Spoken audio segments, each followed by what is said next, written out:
বাংলার প্রাচীন যুগ থেকে শুরু করে বরেন্দ্র ভূমির আওতায় স্থানগুলি প্রাচীন জনপদ। এখানে যুগে যুগে রাজা জমিদাররা তাদের শাসনকার্য পরিচালনা করতেন। দেশের সীমান্তবর্তী জেলা লালমনিরহাট। এ জেলায় রয়েছে কিছু ঐতিহাসিক নিদর্শন। এসব নিদর্শনের মধ্যে উল্লেখযোগ্য হল তুষভান্ডার জমিদার বাড়ি। লালমনিরহাট সদর থেকে তুষভান্ডার জমিদার বাড়ির দূরত্ব প্রায় 31 কিলোমিটার। প্রথমত লালমনিরহাট শহর থেকে তুষভান্ডার বাজার এবং সেখান থেকে 200 গজ দূরেই দেখতে পাবেন এই জমিদার বাড়িটি।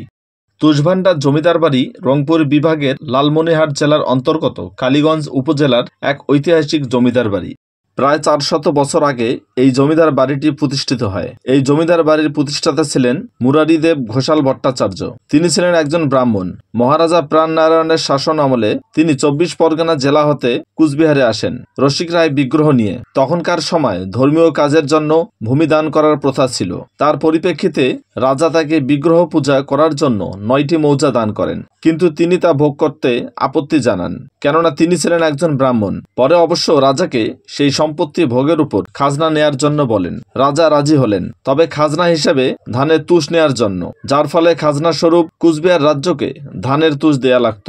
এই তুষ সংগ্রহ করা হতো পুরো জমিদারি এলাকা হতে এবং তা জমানো হতো জমিদার বাড়ির পূর্ব পার্শ্বে। এই কারণেই এই জমিদার বাড়ির নাম হচ্ছে তুষভান্ডার জমিদার বাড়ি।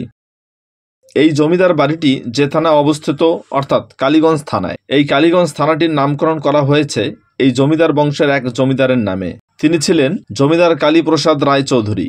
কালীপ্রসাদ রায় চৌধুরী ছিলেন একজন ধর্মপরায়ণ ও সমাজ সংস্কারক। 1634 সালে এই জমিদার বাড়ি প্রতিষ্ঠা হওয়ার পর তার নামানুসারেই এই জায়গাটির নাম হয় কালীগঞ্জ। এই জায়গায় যে থানা রয়েছে সেটির নামও কালীগঞ্জ থানা। সুতরাং বলা যায় এই জমিদার বাড়ির ইতিহাস অনেক পুরনো। আপনারা যারা এই তুষভান্ডার জমিদার বাড়িটি দেখতে আসবেন তারা অবশ্যই এই জমিদার বাড়ির পাশেই লালমনিরহাট ডাকবাংলো অবস্থিত, এটিও দেখে আসবেন। আরও দেখতে পাবেন পাশেই একটি খেলার মাঠ রয়েছে, যেখানে স্থানীয়রা খেলাধুলার আয়োজন করে থাকে, যেমনটা দেখতে পাচ্ছেন। লালমনিরহাট তুষভান্ডার জমিদার বাড়ি থেকে আজকের মতো এখানেই বিদায় নিচ্ছি। পরবর্তীতে নতুন কোনো জায়গা, নতুন কোনো ভিডিও নিয়ে আপনাদের সামনে হাজির হব। সে পর্যন্ত অপেক্ষা করুন।